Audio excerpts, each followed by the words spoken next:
में कर देंगे, प्लीज ब्रीफिंग के बाद कर देंगे। ये जो चिट्ठी आपको सर फोटोग्राफ करा लेते हैं।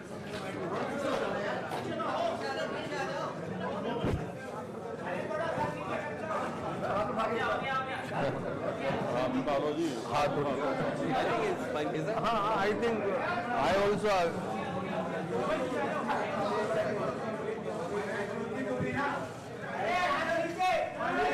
हाथ नीचे।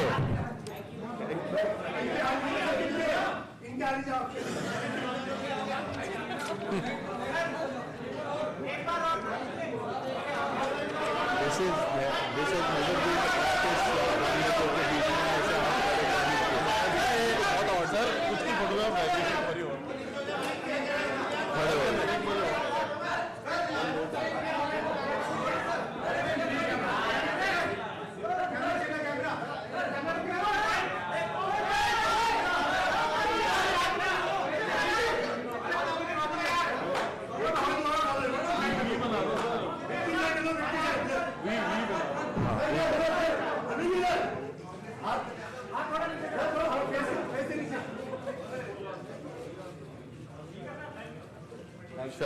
Thank you.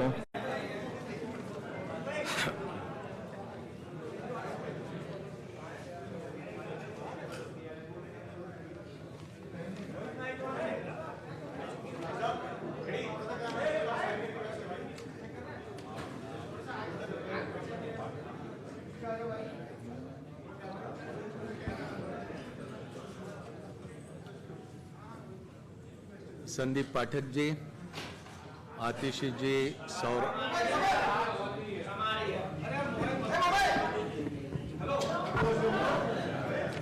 आवाज नहीं आ रही, अभी आ जाएंगे।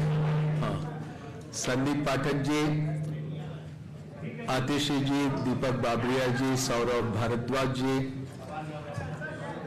अरविंदर सिंह लवली जी और यहाँ पर उपस्थित सभी पत्रकार साथियों, नमस्कार। पिछले कुछ समय से इंडिया गठबंधन के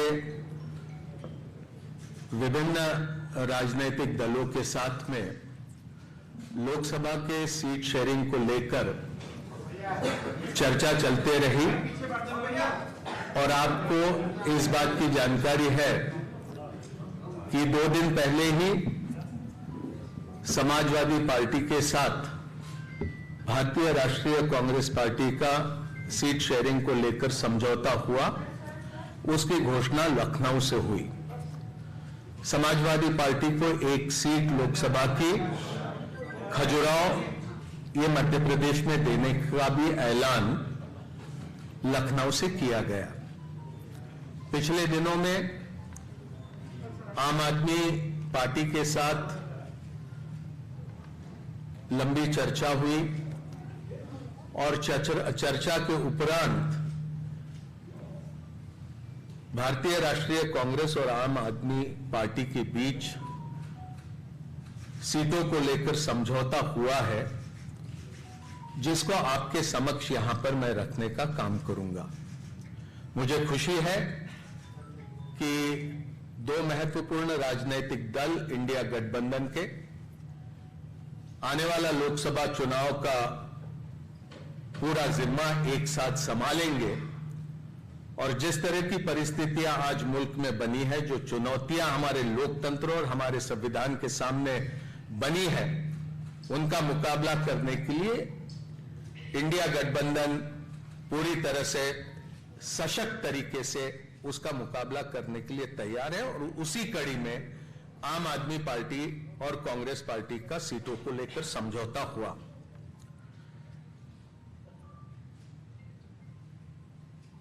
दिल्ली लोकसभा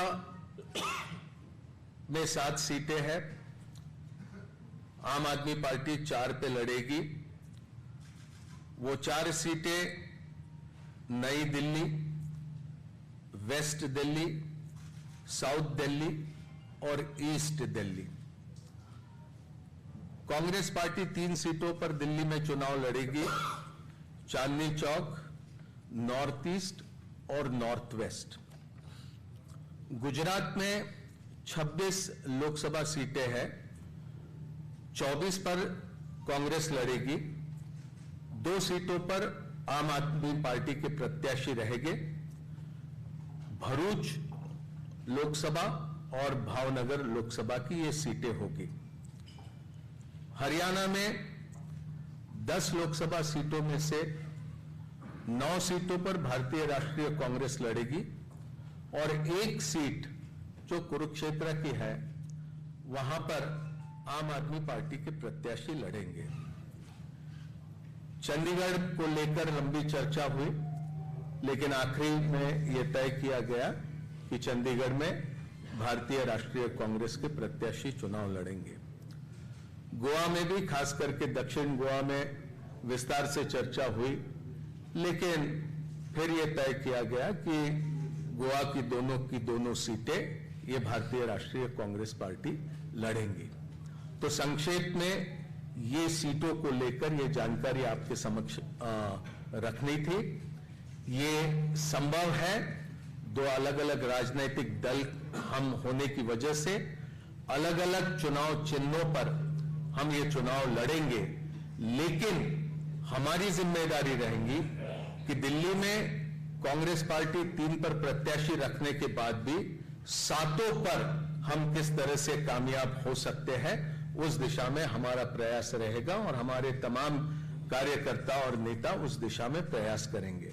और इसी तरह की स्थिति सभी राज्यों में हम दोनों दलों के बीच में ही नहीं, तो इंडिया गठबंधन में जितने भी राजनीतिक दल हैं वो सभी तालमेल के साथ काम करते हुए अधिक से अधिक प्रत्याशियों को कामयाब करने की दिशा में प्रयास करेंगे। ये बोल दिया हो गया। हरियाणा, चंडीगढ़, गुरुग्राम बोल दिया।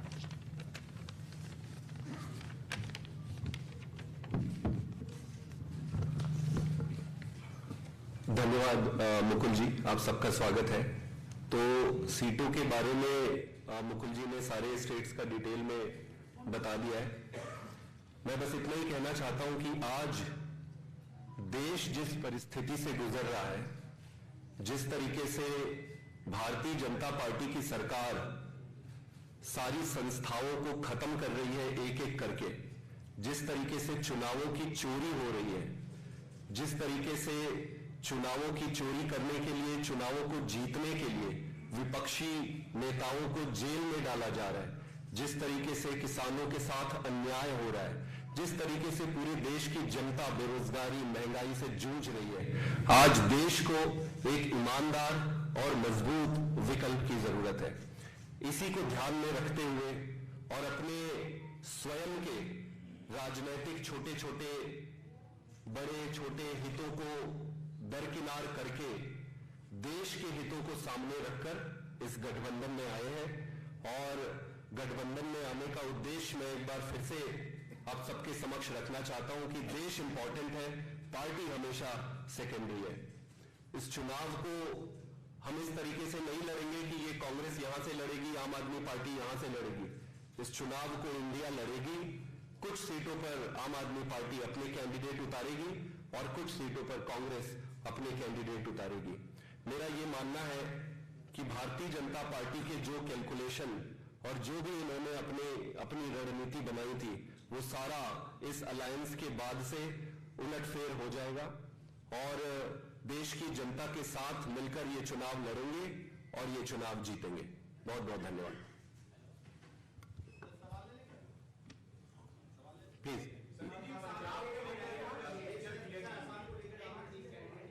पंजाब में दोनों पार्टियों ने म्यूचुअली ये तय किया है कि अलग अलग चुनाव लड़ेंगे।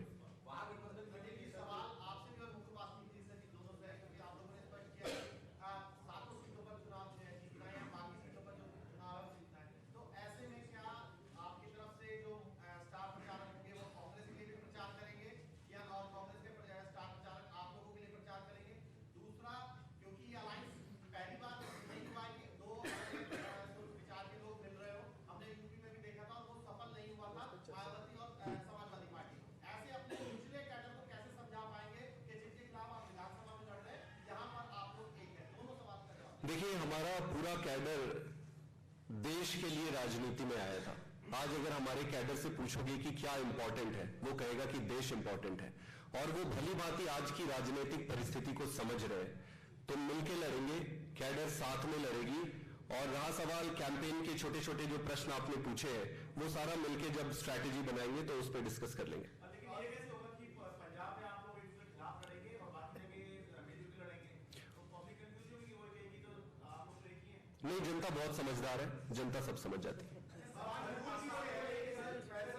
पटेल ने ट्वीट किया था कि उनकी राहुल गांधी से बात हो गई है, वो भरूच जीतेंगे, और कहीं ना कहीं ये भी कहा था कि कांग्रेस का कार्यकर्ता आम आदमी पार्टी के लिए कैंपेन नहीं करेगा भरूच में। देखिए, सारी परिस्थितियों को समझकर राय मशवरा करके ये हमने फैसला किया है, ये दोनों राजनीतिक दलों के बीच में, और मुझे पूरा विश्वास है कि ये फैसले का सम्मान कांग्रेस का हर कार्यकर्ता करेगा और आम आदमी पार्टी के भी कार्यकर्ता ये समझौता पूरा इसको मानेंगे। एक सवाल है कि अभी जैसे संदीप जी ने कहा कि हम लोग जो है देश हित को आगे रख के आए हैं, पार्टी को पीछे रखा है, और उसी देश हित की बात करते हुए आप लोगों ने कई राज्यों में गठबंधन किया है, लेकिन वो जो है आपको पंजाब में क्यों नहीं हो रहा? पंजाब में आप एक दूसरे के विरोध में लड़ रहे हैं। देखिए, पंजाब की विशेष परिस्थितियां है, वो मेरे से बेहतर आप अच्छे से समझ सकते हैं, और उन परिस्थितियों को देखकर ये फैसला किया गया है कि वहां पर दोनों राजनीतिक दल ये अलग अलग से चुनाव लड़ेंगे।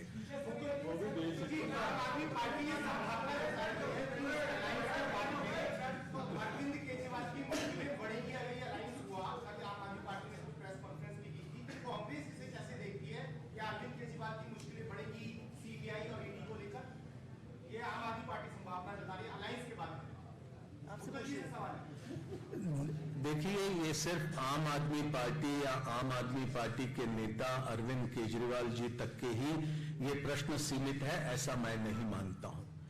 आज जिस तरह की परिस्थितियां भारतीय जनता पार्टी ने देश की राजनीति में खड़ी करी है, पूरे मुल्क में एक तरह से कहे कि ये लोकतंत्र के सामने चुनौती है। हर किसी के ऊपर ईडी, हर किसी के ऊपर सीबीआई, हर किसी के ऊपर इनकम टैक्स, हर किसी के ऊपर इस तरह से दबाव डालने की राजनीति भारतीय जनता पार्टी कर रही है, जो हम समझते हैं कि भारत के लोकतंत्र के लिए बहुत खतरनाक है। और इसका मुकाबला सिर्फ आम आदमी पार्टी ही नहीं, भारतीय राष्ट्रीय कांग्रेस ही नहीं, भारत के लोग इसका मुकाबला करेंगे। Thank you, thank you, thank you.